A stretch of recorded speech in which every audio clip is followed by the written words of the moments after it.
గురూజీ 72 గంటల్లోనే ఫోన్లోని అద్భుతమైన జ్యోతిష్య పరిష్కారం చూపిస్తారు. నమ్మండి, నమ్మకపోండి, ఇది నిజం. శ్మశాన కాళి రుద్ర చౌడీదేవి ఆరాధకులు నంబర్ 1 వశీకరణ స్పెషలిస్ట్ గురూజీ. మనిషి పుట్టుక నుండి చనిపోయే వరకు వచ్చే అన్ని క్లిష్టమైన సమస్యలకు పరిష్కారం ఇక్కడ లభిస్తుంది. విద్య, ఉద్యోగం, వ్యవహారం, స్త్రీ ప్రేమ, పెళ్లి, సంతానం, స్త్రీ పురుష వశీకరణం, భూవశం, భార్యాభర్తల కలహాలు, కోర్టు సమస్యలు, విడాకుల సమస్యలు, చేతబడి, అప్పుల బాధ, ఇంకా మీకు ఎలాంటి సమస్యలు ఉన్నా 72 గంటల్లోనే 2026 సంవత్సరం ఏప్రిల్ నెల 7వ రాశి తులారాశి. ఈ తులారాశి ఎట్లా ఉందో చూద్దాం. ఈ తులారాశికి వచ్చేప్పటికల్లా మరి కుజుడు, బుధుడు, శని, గురువు, కేతువు, మరి 5 గ్రహాలు బాగున్నాయి. రాహువు, రవి, శుక్రుడు బాగాలేరు. అయితే ఈ రాశివాడ పరిస్థితి చెప్పాలంటే కొంతవరకు చాలా బాగుంది అని చెప్పాలి. బాగుండని గ్రహాలు రాహుకేతువుల మధ్యలో గ్రహాలు పట్టడం, రవి, శుక్రుడు, రాహువు, ఈ 3 గ్రహాలు బాగాలేవు. వచ్చిన డబ్బులు వచ్చినట్లు ఖర్చు అయిపోతాయి.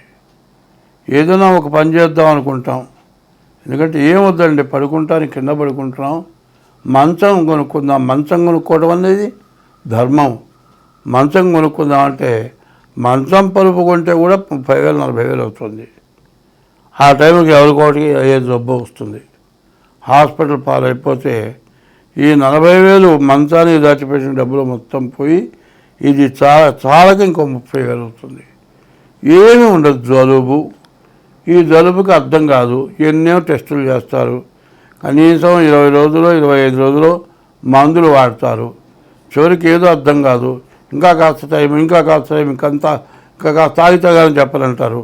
అట్లా చేసి 25 రోజులు 4 రోజుల లోపల కనీసం ₹1,00,000 వదిలిన తర్వాత ఆ జలుబు తగ్గిపోతుంది. ఏ పరీక్ష చేసినా ఇంక ఏమీ లేదంటారు. అంటే డాక్టర్లు రోగాన్ని కనుక్కోలేకపోయినారు అని మాత్రం నమ్మాల్సి వస్తుంది. మనం అనుకుంటాం, కానీ అప్పుడున్నటువంటి జబ్బు మందులు వాడేటప్పటికల్లా దానంతా కదా పోయింది. మందు వాడితే పోయింది, అంతేగాని ఊరికినే మాత్రం పోలే. డాక్టర్ మేమేమనుకుంటాం, డాక్టరు సరిగ్గా చేయకుండా ఏదో కాలక్షేపం చేశాడు, చివరికి వచ్చేప్పటికల్లా ఏమైందంటే మరి తగ్గిపోయింది, డబ్బులుగా చేశాడు అనుకుంటారు. అది కాదండి. మనకు ఉండేటువంటి గ్రహాల యొక్క సమస్యలు, రాహు వల్ల విపరీతమైన ఖర్చు, రవి శుక్రుల వల్ల కూడా ఖర్చు, ఇదంతా కూడా కాలసర్పదోషం ఖర్చు. ఈ ఖర్చుల వల్ల అనవసరమైన దండగమారి ఖర్చులు పడతాయి. కాబట్టి ఇది బాగా ఆలోచించుకోవాల్సిన అవసరం. శ్రీ గురుభ్యో నమః. శ్రీ మహాగణాధిపతయే నమః. శ్రీ మహాసరస్వత్యై నమః. శ్రీ గురుభ్యో నమః. హరి ఓం. చల్లి నిన్ను జలంచి పుస్తకము చేతంబూనిచిన్, నీవు నాయులంబందున నిల్చి జృంభణముగా నుక్తుల్ సుశబ్దంబు శోభిల్లన్ వల్కుము, నాదువాక్కునను సంప్రీతిన్ జగన్మోహిని, పుల్లాబ్జాక్షి సరస్వతి భగవతి భారతీ పూర్ణేందు బింబాననాత్, క్షోణితలంబునన్నుదురు శోకగమృక్కిల్చంతు, సైకత శ్రేణికి జంచరీకచయ సుందరవేణికి, రక్షితామర శ్రేణికి తోయజాత భవచిత్త వశీకరణైక వాణికి నక్షదాభ శుకవారిజ పుస్తుకరమ్యపానికిను. 2026 సంవత్సరం ఏప్రిల్ నెల 1వ రాశి మేషరాశి. ఈ మేషరాశి ఎట్లా ఉందో చూద్దాం. మేష వృశ్చికయోర్భూమః. మేష వృశ్చిక రాశులకి కుజుడు అధిపతి. అటువంటి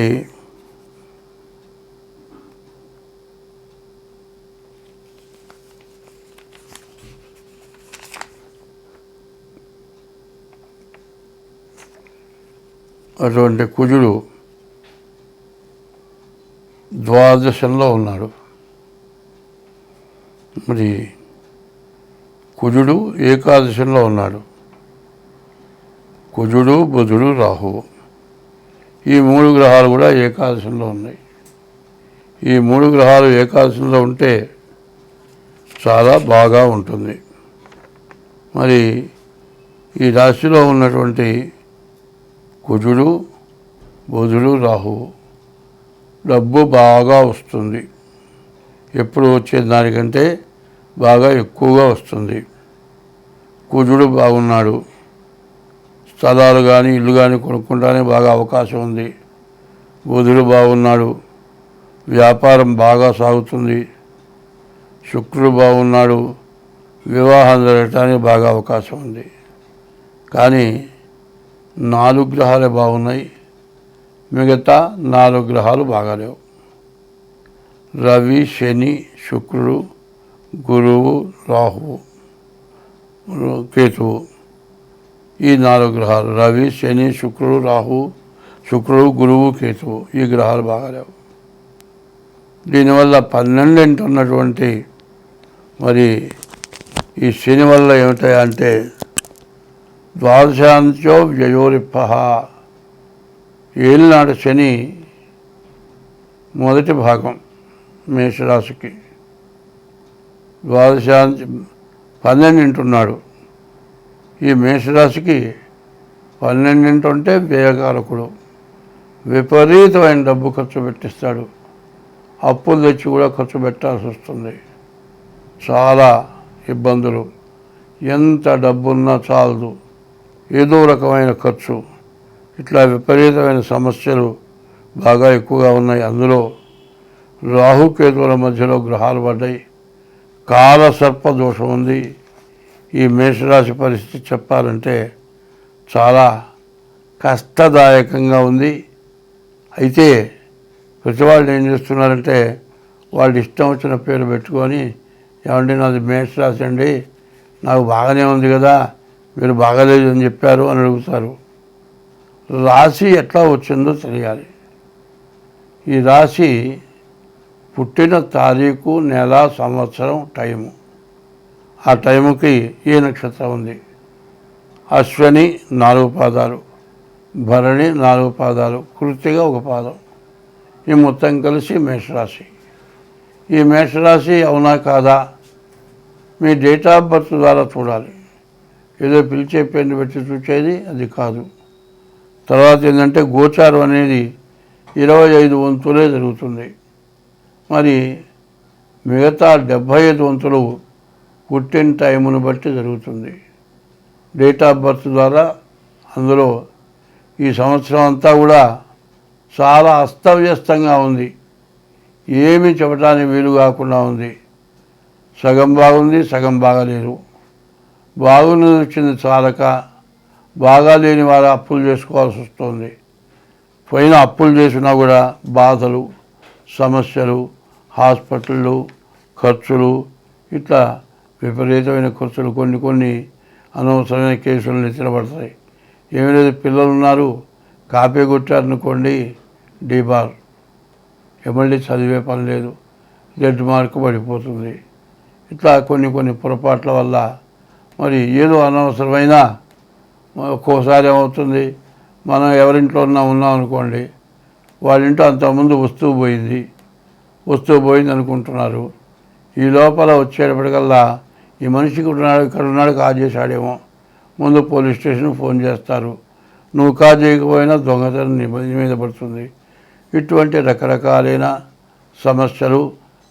ఈ సంవత్సరం శని వల్ల ఇబ్బంది పడేవాళ్ళు 5 కనపడుతున్నారు.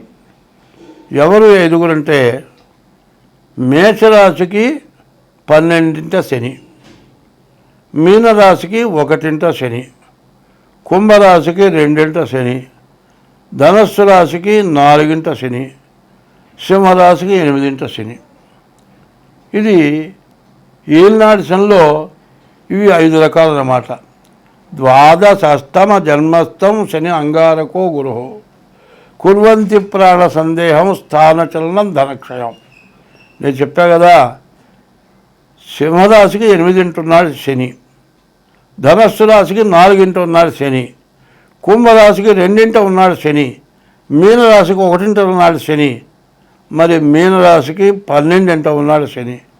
ఇట్లా శని ఉండేటట్లయితే ద్వాదశం అంటే 12, అష్టమం అంటే 8, జన్మం అంటే 1, అష్టమం ద్వాదశం జన్మం ద్వితీయం అర్ధాష్టమం. ఇట్లా కనుక శని ఉంటే మీరు బతకడం చాలా కష్టమవుతుంది, ఆత్మహత్య చేసుకుందామన్నంత బాధ కలుగుతుంది. ఈ సంవత్సరం వల్ల కూడా సింహరాశికి, ధనస్సు రాశికి, కుంభరాశికి, మీనరాశికి, మేషరాశికి శని పూర్తిగా బాగాలేడు. మరి మార్చి 19 నుంచి ఏప్రిల్ నెల 6వ తారీఖు వరకు కూడా మేషరాశి, మీనరాశి, కుంభరాశి, ధనస్సు రాశి, సింహరాశి ఈ రాశులకి శని పూర్తిగా బాగాలేడు. మరి గోచార రీత్యా బాగాలేదు. జన్మలగ్న రీత్యా ఎట్లా ఉన్నది అనేదానికి ముందు మీ డేట్ ఆఫ్ బర్త్ ద్వారా మీ జాతకం చూపించుకోవటం చాలా అవసరం. ఇట్లా చూపించుకున్నట్లయితే మీకు ఎటువంటి సమస్య లేకుండా జాతకం చూసి మీకు దోషాలు ఏమన్నా ఉంటే దానికి ఏ రకమైన పూజలు చేయాలో చూసి మీకు ఆ రకం పూజలు చేయించి మీ యొక్క జాతకం బాగుండేట్టుగా, మీరు నష్టపడకుండా ఉండేటట్లుగా చూడటానికి అవకాశం ఉంటుంది. కాబట్టి మీరు మా మీకు మా నెంబర్కి ఫోన్ చేసి మీ డేట్ ఆఫ్ బర్త్ చెప్పి తగిన ఫీజు చెల్లించి, డేట్ ఆఫ్ బర్త్ లేకపోతే హస్త సాముద్రిక ద్వారానైనా సరే మీ జాతకం చూపించుకోవాల్సిందిగా చెబుతూ ఉన్నాను. స్వస్తి.